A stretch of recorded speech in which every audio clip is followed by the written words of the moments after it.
네, 이번에는 정치권 이슈 살펴봅니다. 김현 민주당 대변인, 최명길 국민의당 원내대변인, 강석진 전 서울신문 편집국장, 김광덕 미주한국일보 서울뉴스본부장 모셨습니다. 어서 오세요. 네, 안녕하십니까. 네, 안녕하세요. 네. 자, 북한의 대륙간 탄도미사일 발사와 관련해 야당들은 문재인 정부의 안보 정책을 비판하면서 강도 높은 제재와 압박을 촉구하고 있습니다.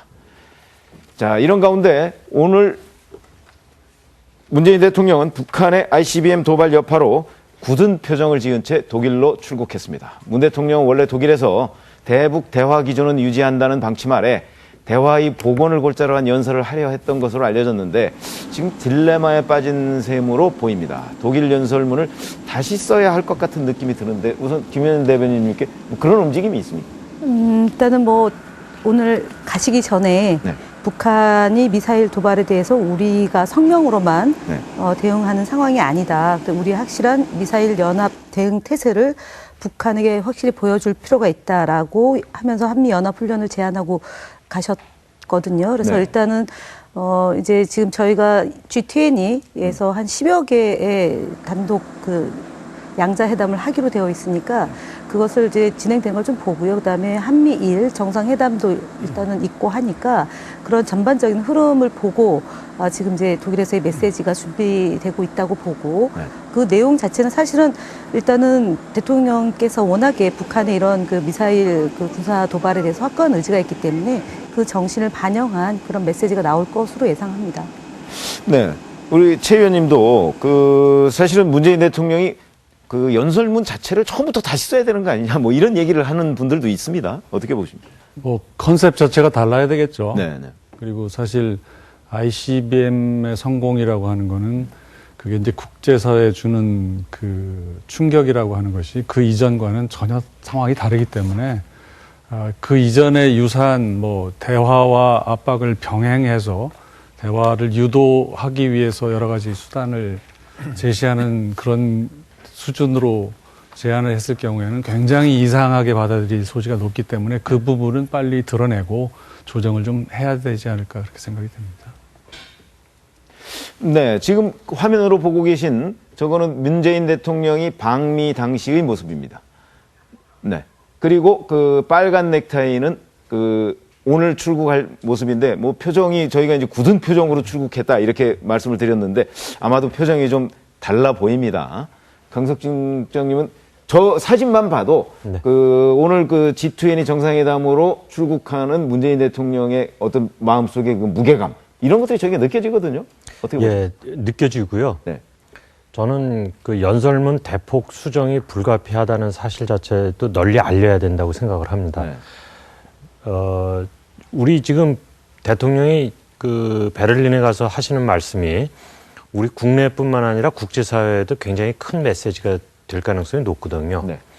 그렇기 때문에 미국이나 중국이나 일본이나 북한이나 다 이제 지켜보고 있을 텐데 그럼 왜 대폭 수정 사실을 널리 알려야 되느냐 하면은 수정 전에 우리 정부가 갖고 있는 대화 의지, 대화의 일관된 의지도 표명이 되고 또한 이 상황 변동에 따라 한국 정부가 변화된 상황에 맞게 대응을 하고 있다는 사실, 그 사실도 널리 주지시킬 필요가 있기 때문에 저는 연설문이 대폭 수정이 불가피했다라는 점에 대해서 이렇게 굳이 부인하거나 그럴 필요 없이 널리 알리고 기본적으로 대화에 일관된 의지가 흐르고 있다는 걸 갖다가 말을 해놓는 게 바람직하다고 생각을 합니다. 그래서 이번 수정된 연설문에서도 저는 크게 단계적 해법이나 대화 의지 같은 것을 갖다 완전히 가리거나 그러지는 않을 걸로 생각을 합니다만은 수정된 사실 자체도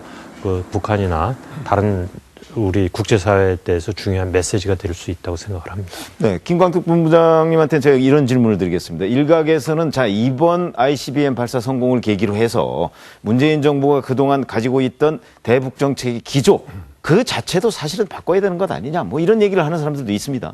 근데 그런 얘기까지 하는 사람들이 있죠. 특히 네. 야권에서는 이번 기회에 대북 정책 기조를 바꿔야 되는 거 아니냐 이렇게 하는데 저는 기조를 완전히 바꿀 것 같지는 않고요. 네. 그래서 예를 들어서 이번에 이제 베를린 갔을 때 더 크게 이제 바뀔 거라고 보이는데 이번에는 사실은 신베를린 연설선언이라고 할 정도로까지 옛날에 김대중 대통령이 2000년에 베를린 선언을 하지 않았습니까? 좀 뭔가 준비를 많이 했을 것 같아요. 네, 그래서 이번에는 신베를린 선언이라고 부를 정도로까지 북한에 대한 어떤 대화를 제의하면서 북한이 이렇게 전향적으로 나올 경우 핵 동결이나 포기로 나올 경우 여러 가지 경제 지원도 대폭 해주고 그다음에 체제 보장 뭐 이런 식의 제안을 할 가능성이 높다고 봤는데 네.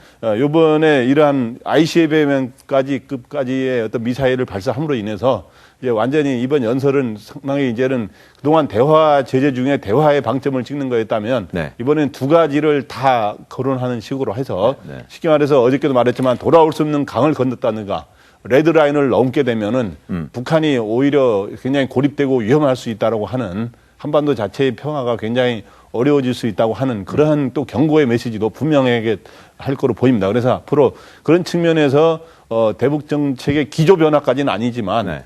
일단 일시적으로는 상당한 이번 연설문 비롯해서 약간의 변화가 필요한 거는 분명합니다. 그러니까 이게 이번 G20 전체가 지금 굉장히 주목하는 사건이 돼버렸고요. 그렇죠. 그래서 그런 상황에서 이제 여러 나라의 정상이 어떤 반응을 보이느냐가 굉장히 주목도가 높을 텐데 트럼프 그리고 시진핑 그리고 문재인 대통령의 메시지에 대해서 굉장히 국제사회가 주목할 거기 때문에 어느 때보다도 굉장히 시청률이 높은 프로그램이라고 봐야 되고 그래서 네.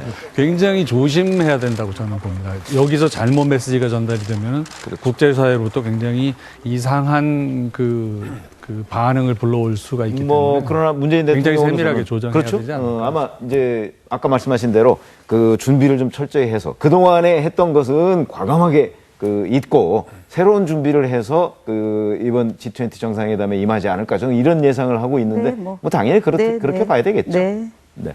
자, 이 주제는 이 정도로 하고요. 다음 주제로 넘어가겠습니다. 자, 각종 여성 비하 발언으로 야당들로부터 사퇴 요구를 받고 있는 탁현민 청와대 행정관을 정현백 여성가족부 장관 후보자가 장관이 되면 해임을 건의해야 하겠다고 밝혀서 눈길을 끌었습니다. 정현백 장관 후보자 발언 들어보시겠습니다. 탁현민 행정관 인사에 대해서 장관 후보자께서는 어떻게 생각하시고 이분의 거취 문제를 어떻게 해야 된다고 생각하시는지. 탁현민 씨의 책에서 말한 발언에 대해서는 우려할 점이 있다고 생각을 하고요. 청와대에 전달했습니다. 그리고 이후에 탁현민 씨의 그 거취에 대해서는 인사 문제는 제가 소관 사안이 아니라고 생각하고요. 어떤 우려 사항을 어떻게 전달했다는 것입니까? 여성의 시각에서는 사실상 좀 이런 부분들이 굉장히 차별로 느껴지고 있다. 청와대가 좀 고려하기를 바란다는 정도의 얘기를 했습니다. 굉장히 이거 해결 안 하면 난 여가부 장관 안 하겠다라고 그 정도의 어떤 의지. 왜 답변을 못 하세요? 네, 아까 말씀드린 대로 제가 고언을 하도록 하겠습니다. 그러면 문재인 대통령에게 탁현민 씨 해임 촉구할 의향은 있으십니까? 네, 있습니다. 네, 국회가 상당히 뜨겁습니다. 우선 저 야당 입장에서 지금 최명길 의원은 아마 저 청문회에서 야당 의원들 질의에 상당히 공감할 것 같아요. 어떻게 생각하십니까? 물론이죠. 네. 근데 국민들은 이미 아마 고개를 갸우뚱갸우뚱하면서 행정관 한 분이 얼마나 세길래 네. 저렇게 국민들이 다 목소리를 높여서 얘기를 하고 있는데 아직도 저 사람을 그만두지 못하게 하는 것일까를 자꾸 폐 뒷면을 자꾸 보고 싶어 하실 거예요. 네. 그러니까 우병우 수석을 경질하지 못하고 박근혜 대통령이 계속 시간을 끌 때 많은 사람들이 무슨 이유가 있나라고 생각했던 것처럼 불과 직위는 행정관이지만 뭔가 수석 이상의 영향력이 있으며 저 사람을 경질하지 못하는 무슨 사연이 있나 보다라고 쳐다보고 있기 때문에 굉장히 이것도 또 주목도가 높아진 인물이 됐습니다. 그래서 어떻게 처리하게 될지. 무슨 특별한 사연이 있습니까? 아니면 자, 탁현민 행정관이 과거 이제 책에서 주장했던 저런 것들이 책은 책이고 지금 뭐 행정관으로서 어떤 직무 적합성은 적합성이다 뭐 이렇게 판단하고 있는 건지. 예, 저는 궁금해요. 그렇게 보고 있는데요. 네. 지금 이제 어저께 정현백 장관 내정자에게 야당 의원들이 일제히 네. 탁 행정관에 대한 거취 문제를 이제 공세를 했는데 그럴 사안인가에 대해서 저도 굉장히 좀 의아하다는 생각이 들어요. 왜냐하면 책을 써서 그 책의 내용대로 이분이 그 실천을 했다거나 또는 행동을 했다거나 청와대에서 그 대통령을 보좌하는 기능이 그런 잘못된 비하에 입각해서 행사를 기획했다 그러면 당연히 그만두셔야겠죠. 그런데 그런 게 없는데 과거에 쓴 책에 나온 구절을 가지고 야당 의원들이 장관 내정자의 직무 적합성을 검증하는 인사청문회에서 이걸 논란을 편다는 것 자체는 사실은 저희가 보기 좀 이해가 안 가고요. 이 문제에 대해서 청와대에서 충분히 전달이 됐다라고도 볼 수 있는데 지금 이제 이런 얘기에 대한 저희들의 이제 다양한 이제 의견 개진이 있는데 적절하지 않다는 것은 누차에 걸쳐서 얘기를 했습니다. 근데 지금 이 행동이 적절하냐 안 하냐 이런 문제에 대해서 전혀 들여다보지 않고 과거에 쓴 책의 구절에 나온 얘기에 대해서 잘라라라고 얘기하면 청와대가 그러면은 청와대 근무하는 많은 행정관과 그 이제 뭐 비서관 수석이 있는데 어떤 기준으로 그럼 청와대 직원들을 그 이제 임용을 할 거냐의 전반적 기준과 원칙에 대한 문제까지 함께 연동이 되기 때문에 저는 탁 행정관 개인의 문제로 보기에는 조금 좀 과한 측면이 있다라고 봅니다. 그러니까 정치 공세의 수단으로 탁 행정관을 하나의 희생으로 삼아가지고 그만두게 한다라고 보여지는 부분도 없지 않아 있기 때문에 저는 그러니까 현재 일 처리 과정에서 문제가 있다, 아니다라는 것으로 가야 되는 게 아니에요. 왜냐하면 이분이 장관이거나 차관이거나 이런 지위에 있지 않거든요. 예. 근데 김현 대변인 말씀에 우리 강 국장님 동의하십니까? 동의하기 어렵죠. 네. 그 이유가 뭐? 그 장차관 아니더라도 청와대 행정관이면 이제 중요한 인물이고요. 네. 지금 일단 동의하지 않는 거는 말씀을 드린 상태에서 제가 이제 이렇게 너그러운 마음으로 이해를 해주시는 이 자세, 이 자세를 나중에 민주당이 야당이 되더라도 계속 가져가 주시기를 기대를 해보겠습니다. 마찬가지로 자유한국당 쪽에도 그렇게 권하고 싶고요. 그런데 그건 그거고 저는 이제 동의하지 않는 게 지금 과거에 있었던 말이고 지금 그거를 행동으로 하는 것은 아니다라고 하지만 과거의 말 때문에 우리 사회에서 문제가 됐던 그래서 책임을 추궁당한 사례들은 하늘의 별만큼 많습니다.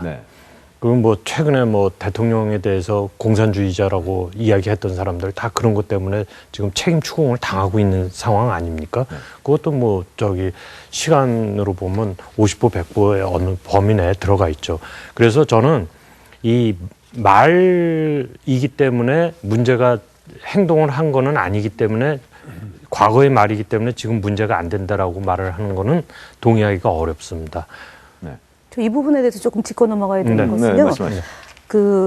이제 대통령에 대해서 예전에 그 정치인에 대해서 공산주의자라고 얘기한 건 허위 사실의 적시에 의한 명예훼손이기 때문에 그것은 실정법에 어긋나는 것으로 문제가 된 거죠. 근데 이 문제는 사실은 그 생각과 표현의 자유를 놓고 논쟁이 있을 수 있는 거고 적절하지 못하냐 아니냐의 문제인 거지 법적으로 문제가 있다 없다의 문제는 아니기 때문에 그건 좀 바로잡을 필요가 있을 것 같습니다. 그 말씀을 분간해서 하는 데 대해서 동의를 합니다. 그 명예훼손하고 이게 차이가 있다고 동의를 하는데요. 제가 말씀드리고 싶은 거는 여하튼 행동이 아니라 말 때문에라도 책임 추궁을 당하는 게 그 공직자들의 자세고 그것을 원하는 게 국민들의 눈높이입니다. 그렇기 때문에 이것이 과거의 말이기 때문에 지금 행동을 한 것은 아니기 때문에 지금 업무하고 관계없이 지금 업무 잘하고 있으면 되는 거 아니냐라는 논리는 좀 국민 눈높이에 맞지 않는 거 아닌가 하는 게 제 생각입니다. 네, 알겠습니다. 자, 김광석 본부장님한테는 제가 그걸 여쭤보겠습니다. 우선 현직 기자시니까. 자, 문재인 대통령이 탁현민 행정관을 이번에 G20 정상회담 그 수행하도록 했다고 그러죠? 그리고 이제 그 일부 여당에서조차 자, 뭐 행정관으로서 적절하지 못한 것 아니냐 뭐 이런 얘기가 나오고 있는데도 지금 그 해임을 안 하고 있단 말입니다. 혹시 취재를 하신 거나 아니면 해임 안 하는 이유가 뭐라고 보십니까? 그 해임 안 하는 이유는 몇 가지가 있죠. 일단 이번에 이제 독일에 방문해서도 보면 이미 독일에 가서 지금 행사라든가 여러 가지 네. 의전 비서관실이기 때문에 일을 돕고 있다 그래요, 지금. 네, 이렇게 하고 있는데 왜 해임을 안 하느냐. 일단은 이런 걸 생각하는 것 같습니다. 그러니까 일단 아까 말했지만 우리 김 대변인께서 말한 것처럼 네. 일은 잘하긴 잘하는 모양이에요. 나름대로. 예. 그래서 일까지 못한다면 그렇지만 예. 여러 가지 근데 이 논란은 근데 이제 여성계라든가 여러 가지에서 이제 사회적 여론이 안 좋지 않습니까? 굉장히. 네. 근데 이제 일단은 해임을 이렇게 할 경우에 해임이라든가 자진 사퇴를 하게 할 경우에 그동안 대선 과정에서 뭐 문 대통령을 이렇게 당선시켰는데 굉장히 공신이 됐던 네. 핵심 지지층들 사이에서 약간의 동요가 있을 수 있다는 점은 그런 점을 일단 고려한 게 좀 있는 것 같습니다. 그리고 또 하나는 뭐 개인적으로 뭐 친분이 있는 거 그런 걸 너무 신경 쓰는 거 아니는 않지만 어쨌든 개인적으로 또 친분이 굉장히 있지 않습니까? 네. 지난번 히말리아 등산 갈 때 같이 동행을 했다든가 그러면 그래도 불구하고 뭐 그때 같이 동행했던 양정철 비서관은 당시 전 비서관은 스스로 공직을 안 맡겠다 해서 떠나 있습니다만은 그래서 이런 상황에서는 제가 보기에 어쨌든 지금 이번 세 번째 1라운드, 2라운드, 3라운드 문제제기가 되는 것 같아요. 이번에는 뭐 성매매를 옹호한 듯한 발언 아니냐 뭐 이런 식의 이야기가 나오고 있는데 그래서 그런 여러 가지 뭐 유임시키는 사유가 있겠지만 네. 대통령이 지금 상황에서는 대통령이 딱 해임을 시키는 이런 식보다는 경질을 시키거나 이런 식보다는 본인이 지금 또 여당 내부에서도 지금 청와대 가서도 의견을 전달했다는 게 이미 나오고 있지 않습니까? 네. 또 김정숙 여사에게도 의견을 전달했다.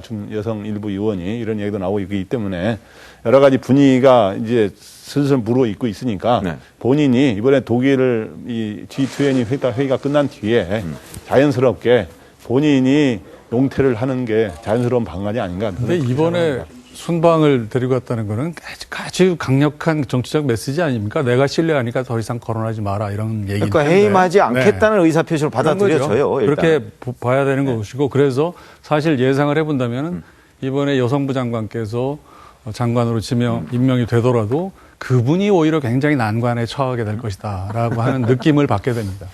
네, 그 부분을 한번 좀 지켜보겠습니다. 그거는 뭐 그렇게까지 연결 짓는 건 좀 무리다라고 봅니다. 정현백 장관 내정자께서는 여성계나 또 그동안 우리 그 사회에 기여한 목과 역할이 크기 때문에 그러니까 여성부 장관으로서 그 여성에 대한 비하 발언을 책을 통해서 했기 때문에 그런 원론적인 수준에 대한 질문에 대한 답이라고 저는 보고요. 네.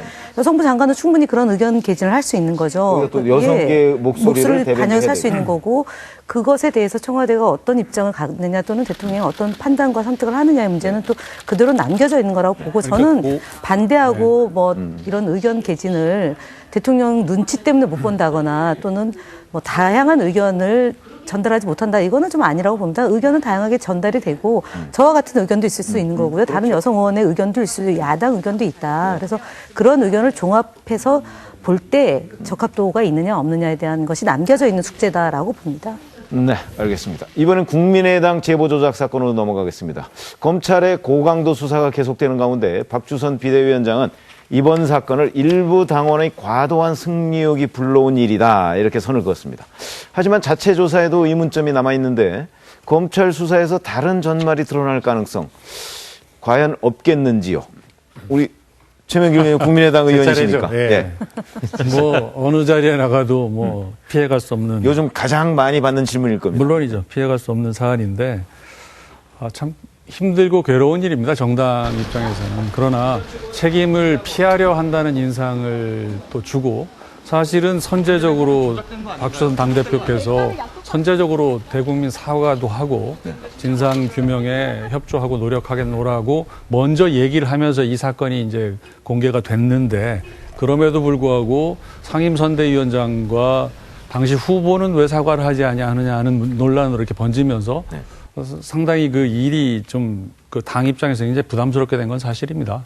그래서 당 안에서는 좀 뭐 일단 몰랐다고 하더라도 정치적 책임이 있다는 부분에 대해서는 인정을 하고 국민께 사과를 해야 되는 게 아니냐는 의견도 있었는데 저희들이 볼 때 안철수 후보의 개인적인 그 성향과 품성이 그냥 입에 발린 말 하는 거는 국민에 대한 예의가 아니기 때문에 자기가 어떤 책임 있는 말을 해야 될 텐데 그것은 진상이 뭐 어떤 건지를 밝혀진 다음에 할 수 있는 게 아니냐 이런 생각을 하고 기다리고 있을 텐데 그 시간이 자꾸 늦어지기 때문에 당에 부담이 되는 건 사실이에요. 근데 당 안에는 어떡하다가 그런 이른바 얼토당토하는 검증 실패 사태가 있었을까? 시스템 전반에 문제가 있구나 하는 굉장히 깊은 자성의 목소리가 있는 게 사실입니다. 근데 그 당내 밝혀질 거라고 저는 봅니다. 그렇죠. 이게 사안이 굉장히 복잡한 사안이 아니어서 예. 남부지검에서도 더 이상 뭐 수사를 똑같은 일을 계속해야 되는 건지를 저희들 좀 의아하게 바라보고 있습니다. 근데 이제 당내에서 김태일 혁신위원장 같은 경우도 빨리 안철수 전 대표가 사과하라 이렇게 그런 요구를 얘기를 하고 하고 있는 있거든요. 거죠. 그런 움직임이 있습니까? 곧 뭐 사과가 임박했다든가. 사실은 지난 월요일 날 사과를 할 거다. 네. 그래서 사실 준비를 했었던 것도 사실인데요. 내부적으로는 그러면은 진상이 뭔지 네. 우리는 내부적으로는 이미 파악이 돼 있는데 네. 검찰이 지금 수사가 진행 중인데 어떤 그 내부적으로 확인된 사실을 전제로 해서 어떤 사과를 한다는 것이 좀 오만하게 보일 수도 있다라고 하는 그런 내부의 의견이 있어서 일단 밀어놓는 게 일단 좋겠다라고 그렇게 한 걸로 저는 알고 있어요. 자, 김현 대변인 이제 이 문제와 더불어서 안철수 전 대표가 입장 발표를 지금 하지 않고 있는 데 대해서 뭐 말씀하실 게 있을 것 같은데.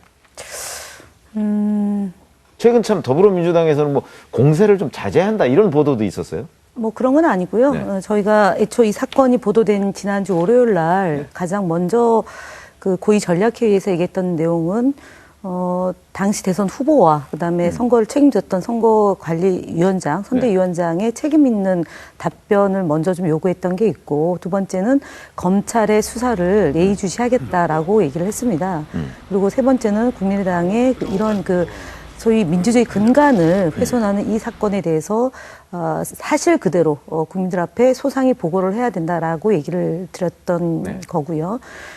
다만 이제 선거 시기에 수사 중인 사건에 대해서 너무 이제 당이 전면에 나서서 얘기를 하는 것은 또 검찰 수사에 영향을 미칠 수도 있다라고 했기 때문에 차분히 지켜보자는 논리가 좀 있는 건 맞습니다. 근데 다만 제가 볼 때는 지금 안철수 대선 후보가 열흘 또는 그 이전에 이미 사건 관계자가 문자를 보내서 구명을 요청했고, 그래서 그것에 대해서 답변을 안 했고, 또는 지금 현재 검찰이 수사 중인 이 상황에 대해서 두문불출하고 있다라는 점에 대해서는 많은 국민들이 정말 이건 이해할 수 없고 납득할 수 없는 상황인 것 같습니다. 좀 그야말로 책임 있는 공당의 대선 후보였고요. 그 다음에 이후에도 정치를 하고 또는 세 번째 대선에 도전하겠다라고 이미 본인이 스스로 밝힌 마당에 이런 일에 대해서 코멘트를 안 하고 입장을 밝히지 않고 또는 수사 결과를 그게 다 나왔을 때의 진상이다라고 얘기하는 것은 좀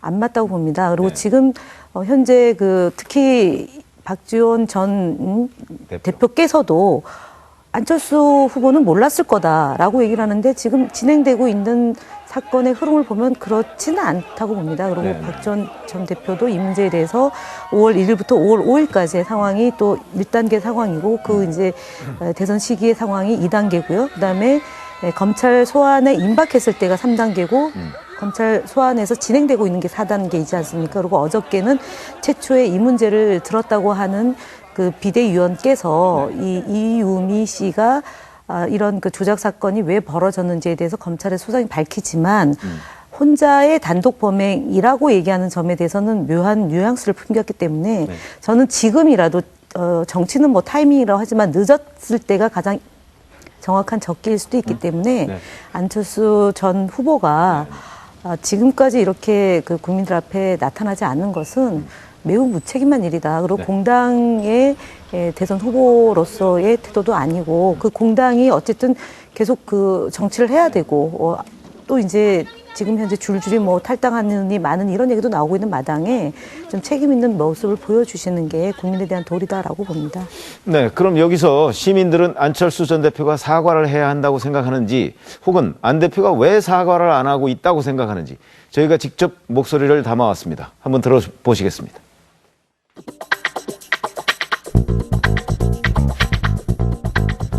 몰랐을 수도 있다고는 생각은 하는데 책임을 따지자면 좀 지도부 쪽에 더 책임이 많이 있지 않나. 모를 리 없다고 생각합니다. 그냥 침묵으로 일관하는 게 좀 무책임한. 본인이 알았든 몰랐든 간에 본인을 위해서 한 일이고 본인이 관련이 있는 일인데 지금 행동이 잘 이해가 되지 않네요. 자기가 항상 깨끗한 걸 강조했잖아요. 그 사과를 한다는 것 자체가 치명적인 거죠.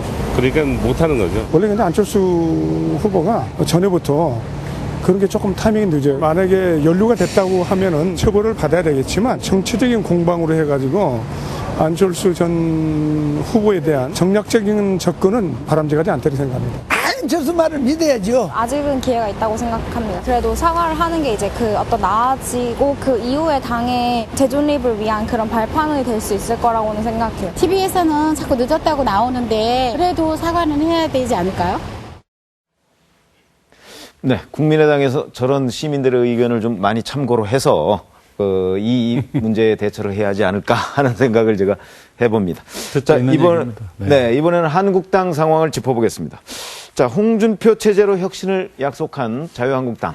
그런데 새 지도부가 출항한 지 얼마 되지도 않아서 벌써부터 당내 투톱, 그러니까 대표와 원내대표 얘기하는 것이죠. 투톱이 삐거덕거리고 있는 모습이 드러나고 있습니다. 먼저 정우택 원내대표가 어떤 입장을 밝혔는지 준비했습니다. 국회에서의 대야 관계라든지 국회에서의 모든 돌아가는 상황에 대해서는 원내대표가 모든 걸 책임지고 하는 것이라는 말씀을 강조드리고 길들인다는 말에는 동의하지 않고요. 독단적 발언이 좀 과한 발언이 있기 때문에 그런 것이 우리 당의 지지도나 또는 우리 당을 좀 신뢰해 나갈 수 있는 많은 우리 국민들한테 혹시 찬물을 끼얹지 않을까 이런 우리의 시각이 있는 것은 사실이지만 네, 정우택 원내대표가 홍준표 대표에 대해서 불만이 많은 것 같아요. 이 불만의 요체가 뭐죠? 요체는 뭐냐 하면 정우택 한국당 원내대표는 그동안 지금 문재인 정부 출범 이후에 야당의 역할이 어떤 견제 역할이라고 아마 본인이 이제 판단한 것 같아요. 네. 그래서 인사청문회 전국이라든가 이런 데서 강하게 견제를 해왔고 더불어서 추경이라든가 그다음에 이제 정부조직법 심사를 연계해서 사실상 연계해서 그거에 대해 협조를 별로 안 해왔는데 그동안 홍준표 이제 대표가 새로 선출됐는데 경선 과정에서는 홍준표 대표가 제가 보기에 조금 더 센 발언을 했어요. 정우택 원내대표보다. 그런데 이제 대표 당선되자마자 굉장히 선회하는 발언을 하면서 뭔가 인사 문제는 원래 정권의 마음 아니냐. 이렇게 하면서 새 정부 출범 자체를 우리가 막는다는 소리는 안 듣게 하겠다. 이런 식으로 하면서 뭔가 인사 문제라든가 그다음에 이런 추경 심사 문제라든가 이런 것에 대해 좀 전향적인 입장으로 나오니까 이제 정우택 원내대표는 이제 그러한 것에 대해서 왜 그럼 내가 맡은 일에 관여를 하려고 그러냐 하면 불만을 갖게 되는 거죠. 그래서 앞으로 제가 보기에 정우택 원내대표도 뭐 서로 이제 자기 나름의 어떤 소신이 있기 때문에 홍과 정의 싸움이 중간중간 계속될 거 아닌가 이런 생각이 듭니다. 싸움이라고 할 것까지는 없고 갈등 정도로 정리하는 게 어떨까 싶은 생각이 드는데 우리 강 국장님은 자, 대표와 원내대표 간의 갈등 누구 말이 맞다고 보십니까? 기본적으로 내부 소통이 안 되고 있는 거죠. 소통의 문제다. 예. 그리고 이제 저 이견이 있다 그 이야기가 나오고 나서 홍준표 대표가 오늘은 또 그 임명을 강행하면 전국이 어려울 거다 그러면서 약간 정우택 원내대표 입장 쪽으로 이렇게 좀 다가가는 모습을 보이지 않았습니까? 그래서 이제 홍준표 대표의 행보가 좀 오락가락 내지는 럭비공 같다 이렇게 볼 수도 있는데 저는 조금 다르게 일단 보고 싶습니다. 왜냐하면 뭐 그렇게 제1야당의 대표나 되는 분이 뭐 럭비공이라고 하는 게 좀 그건 적절치 않은 것 같고 홍준표 대표 나름대로 지금 무슨 생각이 있는 거 아닌가. 그 생각이 뭐냐면 옛날에 장개석 총통이 국공내전 때 선, 안내, 후, 양회라는 말을 하지 않았습니까? 먼저 안을 정리를 하고 그다음에 일본을 물리치겠다. 그러니까 공산당을 먼저 제압을 하겠다라고 하지 않았었습니까? 저는 지금 홍준표 대표가 여당하고의 관계에 있어서는 일단 좀 놔두고 당 안에서부터 이렇게 좀 정리를 하겠다. 그러니까 바깥쪽을 갖다 좀 조용하게 시키겠다라는 생각을 갖고 먼저 당 내부부터 장악하고 당 내부를 갖다 자기 페이스로 가져가려고 하는 어떤 생각을 갖고 지금 이렇게 행보를 보이다가 정우택 원내대표의 강한 반발을 받은 게 아닌가 그렇게 생각이 됩니다. 왜 이런 생각을 또 하냐면 지금 요번에 홍준표 대표가 되자마자 그 인사를 하는 거 보면 사무총장이나 비서실장을 임명을 하는 데 있어서 자기 색깔을 갖다 굉장히 칼날을 갖다 강하게 지금 집어넣고 있거든요. 그러니까 먼저 당부터 자기가 좀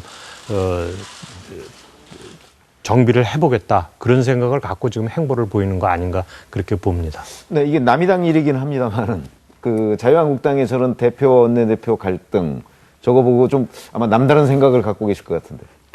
저희도 뭐 그 갈등이라기보다는 역할의 차이로 인한 이견들이 좀 있죠. 예를 들면 그 당은 조금 더 강경한 입장으로 뭐 대야 관계를 설정한다거나 이렇게 이제 당 대표가 입장을 잡으면 원내대표는 협상을 해야 되기 때문에 교섭을 해야 되기 때문에 야당을 조금 존중해 주는 그런 입장을 내는 경우가 있어요. 근데 이것을 갖고 마치 그 당 내에 불협화음이다라고 보는데 그것은 뭐 제가 볼 때 불협화음까지는 아니고 약간의 그 역할 분담이다. 저희는 이제 그렇게 보는데 현재는 야당이 지금 바른정당이나 자유한국당의 경우에 당대표와 원내대표 간의 그런 이견은 단순히 그런 단순한 역할의 분담이라기보다는 계파 간의 약간 모호함이 좀 또 상존하고 있는 것 같습니다. 네.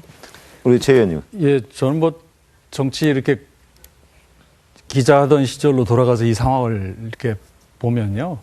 어쩌면 이제 2차 방정식으로 풀 거를 막 미적분을 하면 굉장히 잘 안 풀립니다. 그런데 저는 홍준표 대표라는 분이 이 뉴스의 중심에 서야만 정치적 자산과 힘이 생긴다는 걸 누구보다도 잘 아는 분이기 때문에 어떻게든지 뉴스에 등장하는 게 가장 중요한 목표입니다. 그래서 그게 자기의 자산이고 힘이라고 생각하기 때문에 그래서 끊임없이 뉴스의 중심에 서기 위한 발언들이 계속 나올 것이고 그것이 그 자체가 목적일 겁니다. 그래서 그러니까 그러다 보니까 조금 더 나갔다 뭐 이런 개념이네요. 뭐 좀 나갔다가 후퇴하는 것 같기도 하고 이런 말 한 것 같기도 하고 저런 말 한 것 같기도 하는 보일 텐데 그 일관된 하나의 그 목표가 있다면은 정치적 아젠다를 계속 잡아가겠다라고 하는 그것 때문에 하는 일이기 때문에 그냥 그렇게 분석하는 편이 오히려 훨씬 더 앞을 예측하기 쉽지 않다. 독특한 분석의 틀이었습니다. 그런데 한국당 내에서의 갈등은 이뿐만이 아닙니다. 국민 앞에 달라질 것이라며 감자밭 전당대회까지 감행한 게 엊그제였건만 한국당은 벌써부터 진통을 겪고 있는 모양새입니다. 어떤 내용인지 준비한 영상 함께 보시겠습니다.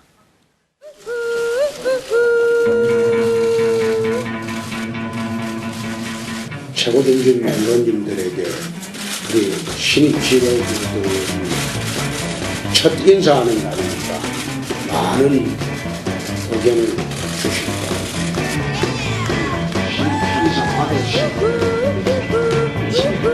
좀 세련되게 이제 운영을 해 나가기를. 죄송한 말씀인데 최고위원을 임명할 때 정상적인 절차에 의해서 뽑히기 어려운 분들을 자유 최고위원을 임명합니다. 아까 최고위원 발언에 대해서는 어떻게 생각하세요? 오늘도 백팔로 쓰시는 게 웃기면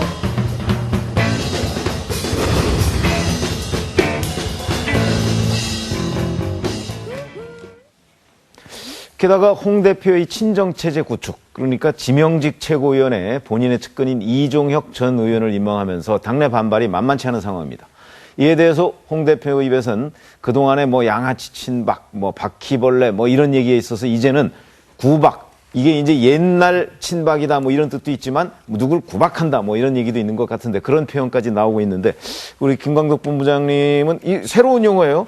극소수 구박들이 구박한다고 혁신은 멈추지 못하겠다. 뭐 이런 표현을 썼습니다. 예.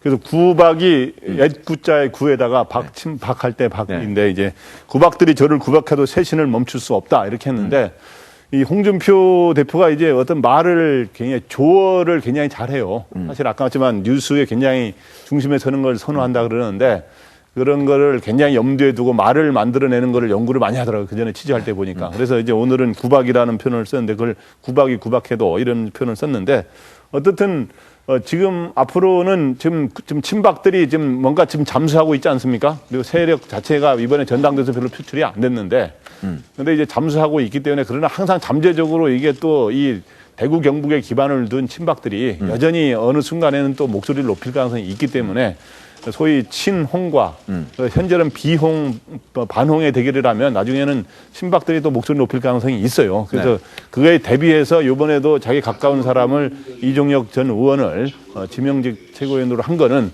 이번에 최고위원 전체에서 볼 때 자기 세력을 절반 이상으로 만들기 위한 그런 작업의 일환이고 친박들은 그거에 당연히 제동을 걸게 되는 거죠. 근데 이제 그러면서 이제 당내에서는 아까 봤지만은 친박을 정리하는 작업을 꾸준히 할 텐데 그 작업은 본인이 직접 나서는 게 아니라 차도 살인의 방법을 택할 것 같아요. 그래서 혁신위와 윤리의 외부 인사들 대폭 영입해가지고 그 사람들 통해서 친박들을 약화시키는 그런 전략을 펴지 않을까 이렇게 생각이 됩니다. 우리 강 국장님은 친박과 친홍, 뭐 엄밀하게 따지면 이제 친홍과 비홍 뭐 이렇게 따져야 되겠는데 그 갈등 양상이 어떻게 전개될 거라고 예상하시나요?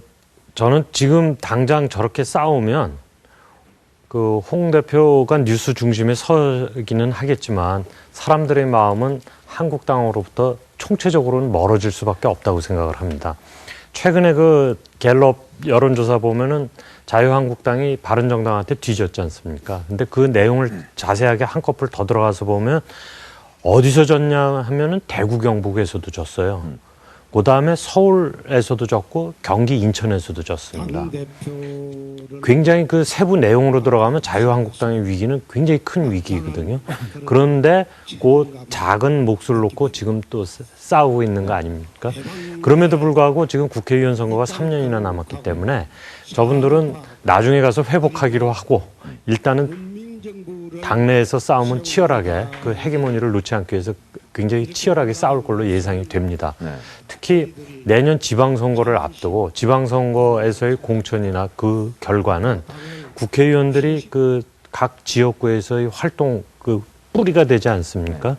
그래서 매년 우리나라는 뭐 지방선거다 국회의원 선거다 대선이다 있어서 그때마다 정치권이 미세 조정을 하면서 쭉 가는 시스템인데 내년에도 지방선거를 앞두고는 자유한국당 내에서는 이 친홍 대 비홍의 싸움이 아주 치열하게 전개될 걸로 저는 보고 있습니다. 근데 김 대변인님, 그 홍 대표가 사실은 대표 되고 나서 처음에 무슨 얘기를 했냐면 발목 잡는 일 안 하겠다. 뭐 이런 얘기를 했습니다. 네. 그렇게 따지면 사실 여당 입장에서 본다면 홍 대표 체제가 우리한테 도움이 되겠네, 과거보다 좀 나아지겠네, 뭐 이런 평가를 할 법도 한데 어떻게 보십니까? 글쎄요, 저도 어저께 그 홍준표 대표, 신임 대표와 추미애 대표가 이제 만나는 자리에 함께 있었는데요. 생각보다 홍준표 대표가 과묵하셔가지고 현장에서 취재한 언론인들이 좀 당황했고요. 그래서 추 대표가 이제 좀 화해의 제스처를 좀 하셨는데 그러고 나서 몇 시간 뒤에 다시 원점으로 돌아갔습니다. 그리고 오늘 저희 이제 우원식 원내대표가 어저께 그런 이제 홍준표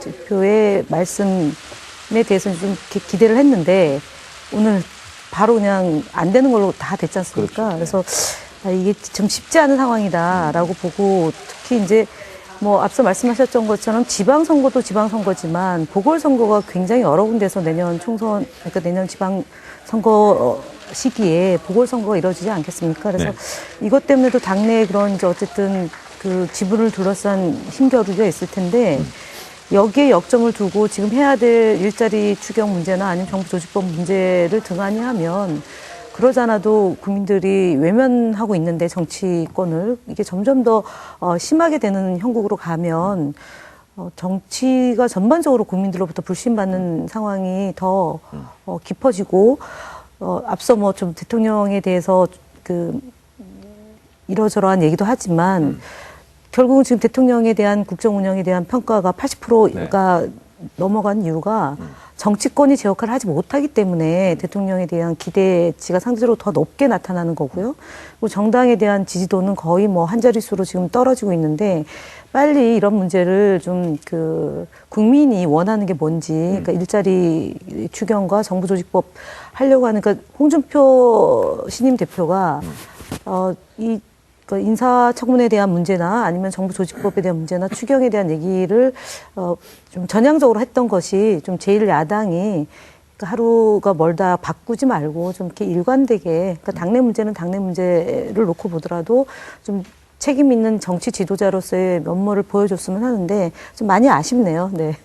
전 국민의당에는 최근에 그거 하나 궁금합니다. 자, 사실은 이낙연 국무총리도 그렇고, 그렇죠? 그 다음에 뭐 김상조 후보자나 뭐 이런 분들도 되게 그랬는데 그 김상곤 이제 교육부 장관도 그렇고 초반에는 이제 반대하다가 청문회까지, 그리고 나서 나중에 사실은 찬성해줬단 말이죠. 그래서 이제 임명이 다 됐는데 지금 현재 국민의당에서는 자, 송영무 국방장관 후보자하고 조대엽 노동부 장관 후보자를 반대를 하고 있습니다. 근데 이분들에 대해서도 혹시 또 나중에 찬성 쪽으로 돌아서는 거 아니냐 이런 의문이 있어요. 그건 아닐 거예요. 어떻습니까? 그건 아닐 거고 제가 그날 의원총회를 10시에 시작해서 네. 11시 40분에는 최소한 언론에 브리핑을 해야 되기 때문에 그 상황을 빨리 마감하기 위해서 지금까지 논의 이렇게 정리하면 안 되겠습니까 하고 먼저 나가서 이제 정리를 하는 과정에서 여러분들이 얘기를 했는데 그러면 세 사람이 다 조금씩 다른데 세 사람을 3종 세트로 묶어서 무조건 안 된다라고 얘기하는 것이 국민들한테 어떻게 받아들여지겠느냐. 그렇다면은 차이가 있다는 것을 그리고 그 차이를 우리가 주목하고 있다는 것을 보여주는 것이 마땅한 일이다라고 하는 과정에서 그러면은 김상곤 후보자에 대해서는 여러 가지 뭐 논문 표절을 놓고도 뭐 그 단 한 가지인데 그런 데서 참작을 할 만한 사유가 될 수가 있다라고 얘기를 했기 때문에 이 부분에서는 약간 차별을 둬야 된다는 얘기가 나왔고 그렇게 설명을 해서 사실 김상곤 후보자와 나머지 두 분은 차이가 있다는 걸로 정리를 한 겁니다. 네.